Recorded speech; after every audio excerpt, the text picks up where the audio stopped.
السلام علیکم پیارے بچوں، 6 کلاس کیسے ہیں آپ؟ امید کرتی ہوں آپ ٹھیک ہی ہوں گے۔ بیٹا آج آپ لوگوں کا اردو کا لیکچر نمبر 25 ہے۔ آپ لوگ اپنی اردو کی بک کا پیج نمبر 58 کھولیں، جو کہ آپ کے پاس سبق نمبر 12 سائنس کے کرشمے ہے۔ ہم اس سبق کو سٹارٹ کر چکے تھے۔ ہم نے یہ سبق جو ہے اس کا فرسٹ پیراگراف مکمل کر لیا تھا۔ آپ کو میں نے تفصیلی طور پہ بتایا تھا کہ سائنس کے کرشمے کیا ہیں، سائنسی ایجادات نے انسان کی زندگی کو کس طرح سے جو ہے بدل کر رکھ دیا، انسان کو کتنی زیادہ سہولتیں میسر ہوئیں۔ شروع میں آپ نے پڑھا تھا کہ انسان جو ہے پتھروں کو رگڑ کر آگ جلانے کا کام کیا کرتا تھا، اور مختلف جو ہے سورج چاند ستاروں کو اپنا جو ہے دیوتا سمجھ کر ان کی پرستش یا ان کی پوجا کرتا تھا۔ لیکن آہستہ آہستہ وقت بدلنے کے ساتھ ساتھ جیسے انسان کا شعور بڑھتا گیا، اس نے اپنے لیے آسانیاں پیدا کرنے کے لیے جدوجہد اور محنت کی، اور سائنسی ایجادات کی وجہ سے انسانی زندگی میں بہت سے انقلاب آئے، اور انسان نے زندگی میں بہت زیادہ جو ہے سہولتیں اپنے لیے فراہم کرنے کے لیے خود اپنے آپ کو فراہم کی، اپنی محنت کی بدولت، اپنے شعور کی بدولت اور اپنی تحقیق کی بدولت۔ تو جو ہم یہ بھی کہہ سکتے ہیں کہ آج دنیا کا کوئی بھی شہر یا معاشرہ سائنس کے ان ثمرات سے جو ہے چشم پوشی نہیں کر سکتا۔ مطلب انسان کو ہر طرح کی جو ہے سہولتیں میسر ہو گئی ہیں سائنس کی بدولت، سائنسی ایجادات کی بدولت، ٹھیک ہے، کہ انسان جو ہے مہینوں کا سفر گھنٹوں میں کرنے لگا، اور کھیتی باڑی یا زراعت کو دیکھا جائے تو جو جانوروں کے ذریعے کام لیا جاتا تھا، آج کل ان کے لیے مشینری بہت زیادہ جو ہے دریافت کی گئی۔ سائنسی جو ہے ظاہر ایجادات کی بدولت یہ ایسا ممکن ہوا۔ تو ہم نے یہ پڑھا تھا، آج ہم نے یہاں سے پڑھنا ہے پیج نمبر 59 پہ آپ کھولیں گے، اس کا سیکنڈ پیراگراف ہم نے یہاں سے پڑھنا ہے۔ آئیے پڑھتے ہیں۔ باہمی رابطہ ہمیشہ سے انسان کی دلی آرزو رہی ہے، مطلب آپس میں میل جول رہنا انسان کی دلی خواہش رہی ہے۔ اس آرزو کی تکمیل کے لیے اول تو اس نے کبوتر کو استعمال کیا۔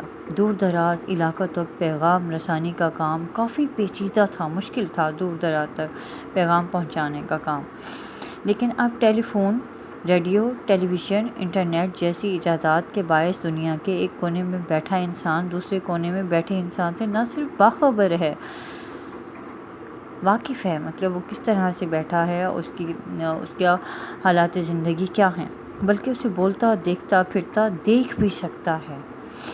تو یہ کس بنا پر ممکن ہوا؟ سائنسی ایجادات کی بدولت ہی ایسا ممکن ہوا کہ انسان جو ہے منٹوں میں بیٹھ کے ایک جگہ، ایک دنیا کے کسی بھی کونے میں بیٹھ کر کسی بھی کونے میں بیٹھے ہوئے دوسرے انسان سے جو ہے بات چیت کر سکتا ہے۔ انٹرنیٹ، ٹیلی فون اور فیکس کے ذریعے انسان اپنا پیغام چند ساعتوں میں، ساعت لمحہ وقت کو کہا جاتا ہے، دنیا کے کسی بھی گوشے میں، کونے میں پہنچا سکتا ہے۔ یہ محض سائنسی ایجادات کے باعث ہی ممکن ہوا ہے۔ سائنسی ایجادات میں سے ایک اہم ترین ایجاد بجلی بھی ہے۔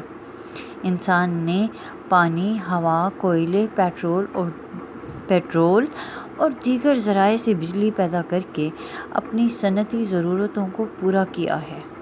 اس کے ساتھ ساتھ بہت سے آلے کی جمع آلات بھی بجلی ہی کی مرہون منت ہیں، احسان مند ہیں، ممنون ہیں، بہت سارے، مطلب بجلی کی بدولت جو ہے یہ ہمارے سامنے آئے۔ ان آلات کے استعمال کی وجہ سے انسانی زندگی مزید سہل، آسان ہو گئی ہے اور پرآسائش ہوئی ہے۔ پرآسائش مطلب سہولتوں سے پر ہونا، لیس ہونا، بھرا ہوا ہونا۔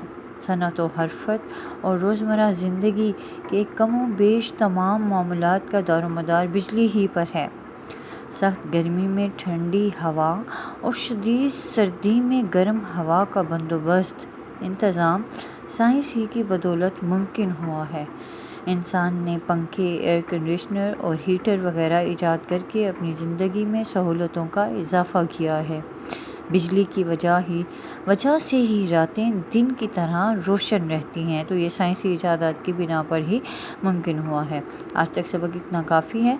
آئیے میں آپ کو جو ہے آگے کچھ بتا دیتی ہوں۔ ہمارے پاس میں نے آپ لوگوں کے لیے اسی پیراگراف میں سے چند مشکل الفاظ لکھے ہوئے تھے، ان کے معنی پڑھتے ہیں۔ باہمی رابطہ، آپس کا میل جول، دلی آرزو، دلی خواہش، تکمیل، پورا کرنا، دور دراز، دور دور تک، پیغام رسانی، پیغام پہنچانا، پیچیدہ، مشکل، باعث کی وجہ سے، محض، صرف، مرہون منت، احسان مند، ممنون، سہل، آسان، روزمرہ، ہر روز، دار و مدار، انحصار، بندوبست، انتظام، پرآسائش، سہولتوں سے بھرا ہوا، سہولتوں سے پور۔ یہ ہے آپ کے لیے کام بیٹا۔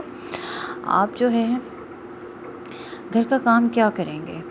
آپ کا گھر کا کام ہے اس سبق کے الفاظ معنی کو آپ اچھی طرح یاد بھی کریں گے، اور پلس آپ کو جو ہوم ورک میں نے آپ کو دینا ہے وہ فعل کی اقسام معنی کے لحاظ سے آپ لکھیں گے، جو کہ آپ کے پاس اردو گرامر کی بک میں بھی موجود ہے۔ آپ انہیں یاد بھی کریں گے، اور فعل کی اقسام معنی کے لحاظ سے کون سی ہیں یہ میں نے آپ کو کرانی ہے۔ یہ دیکھیے، فعل کی اقسام معنی کے لحاظ سے دو ہیں، فعل لازم اور فعل متعدی۔ آئیے پڑھتے ہیں۔ فعل لازم کیا ہے؟ وہ فعل ہے جو صرف فاعل کو چاہے۔ فاعل کہتے ہیں کام کرنے والے کو، ٹھیک ہے؟ جیسے سہیل بیٹھا، رحیلہ روئی، نور خان آیا۔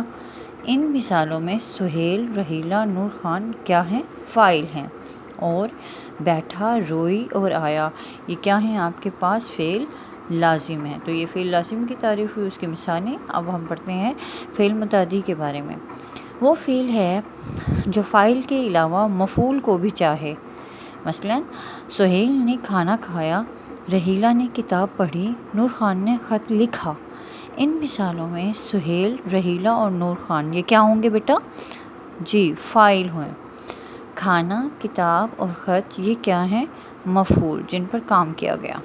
کھایا، پڑھی اور لکھا، تو یہ کیا کام ہوا ہے؟ فعل متعدی کا۔ تو یہ ہیں آپ کے پاس فعل متعدی کی تعریف اور مثالیں۔ آپ نے یہ سارا کام جو ہے اپنا کرنا ہے، آپ نے اسے یاد بھی کرنا ہے، ہوم ورک بھی کرنا ہے، اور فرائیڈے والے دن اسکول میں آپ سبمٹ کرانے آئیں گے۔ ٹائمنگ آپ کے پاس 9 تا 11 بجے ہوگی۔ آپ بیٹا اس کام کو ورک شیٹ پر کریں گے، اور لازمی اسکول میں سبمٹ کروانے آئیں گے، ٹھیک ہے؟